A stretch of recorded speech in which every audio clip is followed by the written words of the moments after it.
The purpose of the executive branch is to make sure that the laws of the United States are being obeyed.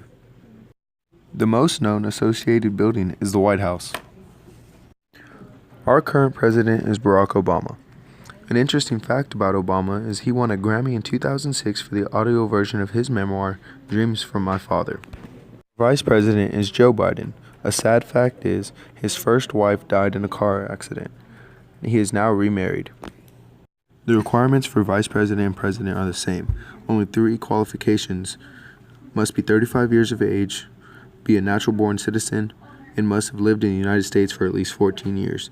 The terms in office for President are 10 years, but the most common is 8 years of 2 terms. And in theory, the Vice President can hold the office indefinitely if chosen, but no one has served more than 2 full terms, 8 years. The process of succession for the President goes: Vice President, Speaker of the House, President pro tempore of Senate, Secretary of State, Secretary of Treasury, Secretary of Defense, Attorney General, Secretary of Interior, Agriculture, Commerce, Labor, Health and Human Services, Housing and Urban Development, Transportation, Energy, Education, Veteran Affairs, and Homeland Security.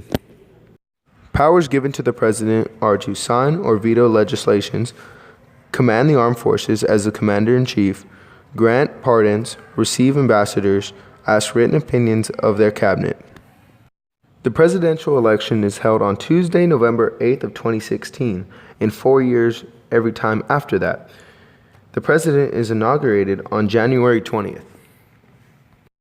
Role of the electoral colleges in electing the president is there are 538 electors casting votes to decide the president and the vice president.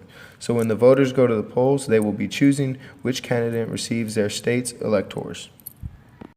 There are 15 cabinets, starting with the Vice President, Joe Biden, which is the President of the Senate, Department of State, John Kerry, that leads the U.S. Foreign Affairs Agency, Department of Treasury, Jack Lew, which prints and mints all money and collects federal taxes, Department of Defense, Ashton Carter, providing the military forces needed to deter war, Department of Justice, Loretta E. Lynch, enforces laws on the U.S. government, Department of the Interior, Sally Jeweler, manages American lands, natures, and honors our nation's tribal nations and American island communities. Department of Agriculture, Thomas J. Vilsack, developing and executive federal laws related to farming, agriculture, forestry, and food. Department of Commerce, Penny Pritzker, to create jobs, promote growth, and improve the standard of living. Department of Labor, Thomas E. Perez, fosters and promotes the welfare of job seekers, wage earners, and retirees. Department of Health and Human Services, Sylvia Matthews Burwell.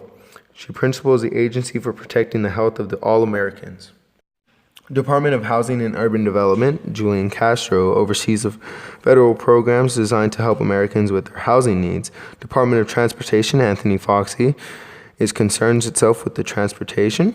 Department of Energy, Ernest Moniz, advances the national economic and the energy security of the United States. Department of Education, John Kearse, establishes policies for administration that coordinates the most of federal assistance to education.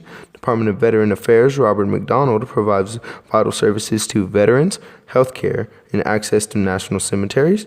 Department of Homeland Security, Jen Johnson, focuses on terrorism and border security.